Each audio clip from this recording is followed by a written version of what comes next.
तो मैंने कुछ घटनाएँ शेयर की थी अपने जीवन की।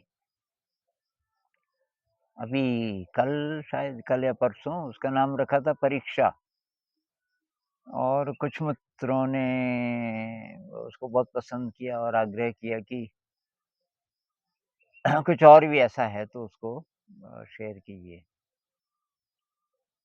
तो दरअसल जब मैं शांति निकेतन गया, उससे पहले मैं लेक्चरर था कॉलेज में।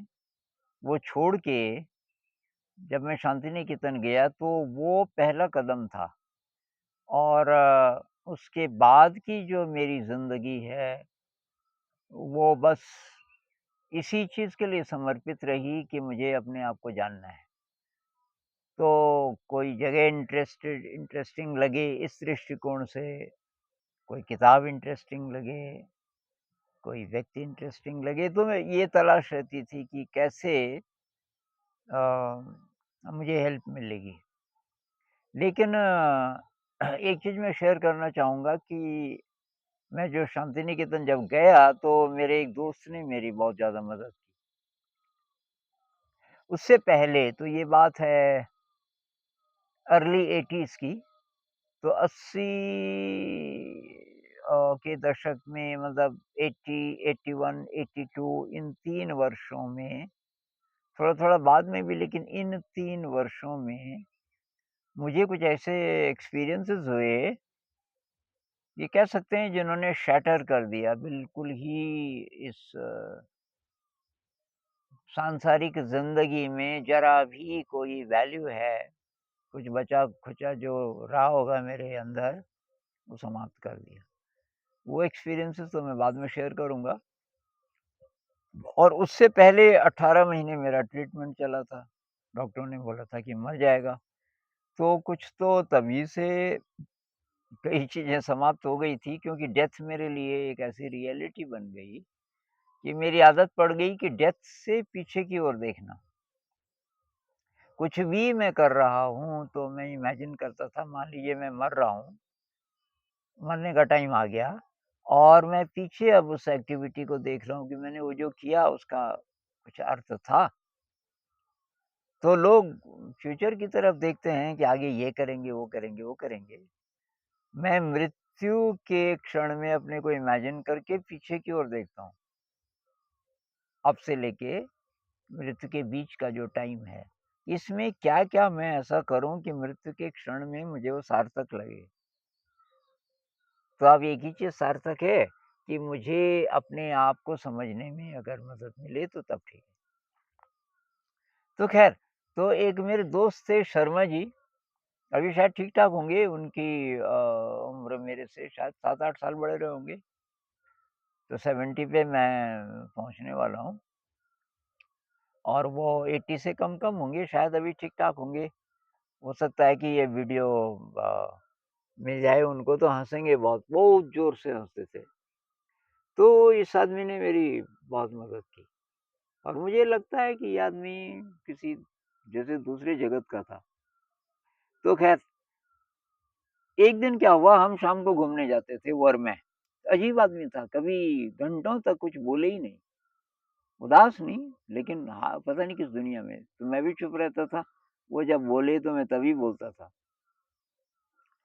तो हम जा रहे थे, अभी हॉस्टल से निकले ही थे, मैं हॉस्टल में रहता था और मैंने बोला, शर्मा जी मैं शांति निकेतन जाने की सोच रहा हूँ। उस समय मैं लेक्चरर था, कॉलेज में पढ़ाता था इंग्लिश। तो मैंने कहा मैं शांति निकेतन जाने की सोच रहा हूँ। तो उन्होंने बोला सोच रहा है तो कोई बात नहीं, लेकिन शांति निकेतन जा रहा है तब अलग बात है। तो मुझे बात समझ नहीं आई। मैंने कहा क्या मतलब? कि सोच रहा है तो सेफ है, सोचता रहे और जाएगा नहीं। बहुत लोग सोचते रहते हैं, बहुत चीज़ें सोचते हैं, करते नहीं हैं। तो अगर जाना है तो ये मत बोल के सोच रहा हूँ, ये बोल के मैं जा रहा हूँ, मतलब जाना ही है। तो मैंने कहा हाँ, जाना ही है। क्या अच्छा, अच्छा तब ठीक है। थोड़ी देर में बोला 5 मिनट बाद तेरे पास कुछ पैसे हैं? क्योंकि शर्मा जी कैश लेके नहीं चलते थे, उनके पास कुछ नहीं, उनकी वो सिगरेट भी पीते थे तो मैं लेता था उनके लिए। तो बाय चांस थे मेरी जेब में 150-200 रुपए थे। मैंने कहा हाँ, 150-200 तो हैं, कि ठीक है, ला मुझे दे दे। तो मैंने सोचा इनको ज़रूरत होगी। उस दिन वो मेन रोड पे चलने लगे। हम अकेली-अकेली गलियों में चलते थे ताकि ट्रैफ़िक ना हो। पर वो मेन रोड पे चल मैंने कहा शायद खरीदना होगा इनको कुछ। चलते रेलवे स्टेशन पहुँच गए।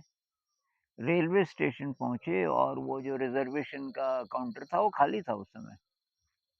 तो उन्होंने एक टिकट ली और अभी अंधेरा हो गया था। तो फिर मुझे टिकट दी, ये ली टिकट शांति निकेतन की तू बोल रहा था वहाँ है ना बंगाल में, वेस्ट बंगाल में। मैंने कहा हाँ। हाँ, तो कि ये हावड़ा की टिकट है कलकत्ता, वहाँ से तब तू पता कर लेना। और जैसे ही टिकट आई मेरे पास, अचानक मुझे डर लगने लगा और मैं सोचने लगा अच्छा, तो मैं वहाँ जाकर के कितने पैसे लेके जाना पड़ेगा और कहाँ रहूँगा, क्या खाऊँगा? अरे जॉब छोड़ के जा रहा हूँ, लेक्चरशिप छोड़ के जा रहा हूँ, तो वहाँ कुछ तो काम करना पड़ेगा। ये लगातार मेरे दिमाग में चल रहा था और ये 10 मिनट हो गए, 10 मिनट में हम साइलेंस में चल रहे थे, मतलब बाहर से कुछ नहीं मैं बोल रहा था, अंदर तो ये द्वंद चल रहा था बहुत बड़ा। 10 मिनट बाद शर्मा जी हँसने लगे, बहुत ज़ोर से हँसता था वो आदमी, इतना ज़ोर से कि वो पीछे मुड़-मुड़ के लोग देखते थे कि ये पागल तो नहीं है, और हाथ भी थोड़ा ऐसे करके हा, बहुत ज़ोर के। मैं भी थोड़ा एम्बैरेस होने लगा, लोग देखने लगे। फिर मैं शर्मा जी हँस क्यों रहे हो? तो जो मैं सोच रहा था वही बोलने लगा। शांति निकेतन जा रहा हूँ, लेक्चरशिप छोड़ के, कहाँ रहूँगा, क्या खाऊँगा, कितने पैसे लेके जाना पड़ेगा, भाषा भी नहीं आती मुझे तो वहाँ की, जाऊँ कि ना जाऊँ? एग्ज़ैक्टली जो मैं सोच रहा। मुझे बड़ी हैरानी हुई। मैंने कहा आपको कैसे पता? अरे कि ऐसे ही होता है। यही है कि इसमें ज्योतिषी होने की ज़रूरत नहीं है, ऐसा ही होता है कि तो डर क्यों रहा है? मैंने कहा डर ये है कि दुनिया तो बहुत खराब है और दुनिया खराब है? कितनी दुनिया देखी तूने? किसी अपने गाँव के अलावा और क्या देखा? मैंने कहा एक और शहर में मैं रहा था, कि ठीक 2 शहर देख लिए, इतनी है दुनिया। तो मैंने कहा ये टीवी में, अखबारों में देखो ऐसी-ऐसी खबरें रहती हैं, इससे लगता है कि दुनिया खराब है। अरे कि दुनिया बहुत सुंदर है। अगर तू अच्छे दिल लेके जा तो बहुत अच्छी है दुनिया। तो फिर मेरे पास सामान बहुत ज़्यादा था, क्योंकि उससे पहले मैंने एक कोचिंग इंस्टीट्यूट चलाया था, उसके बाद मुझे मेरी लेक्चरशिप लगी थी, तो फर्नीचर था बहुत ज़्यादा, किताबें थी 300-400 किताबें रही होंगी कुछ। तो फर्नीचर मतलब 10-11 कुर्सियाँ थी, एक बड़ी टेबल थी और मेरा जो सबसे ज़्यादा अटैचमेंट था, एक मेरे पास रिकॉर्ड प्लेयर था। मर्फ़ी का रिकॉर्ड प्लेयर था और रिकॉर्ड्स थे बहुत सारे। कुछ गज़लों के उस ज़माने में जैसे जगजीत सिंह, चित्रा सिंह और ऐसे मेहंदी हसन, गुलाम अली खां, ये गज़लें सुनता था मैं, कुछ इंस्ट्रूमेंटल भी, वो काफ़ी। तो फिर मैंने कहा शर्मा जी ये सामान का क्या होगा? कि कौन से सामान का? मैंने कहा मेरे पास वो सामान है बहुत ज़्यादा। अबे ये सामान सड़क पे फेंक दे, लोग ले जाएँगे। तो मुझे बड़ा सदमा सा लगा कि क्या बोल रहे हैं? तो सड़क पे?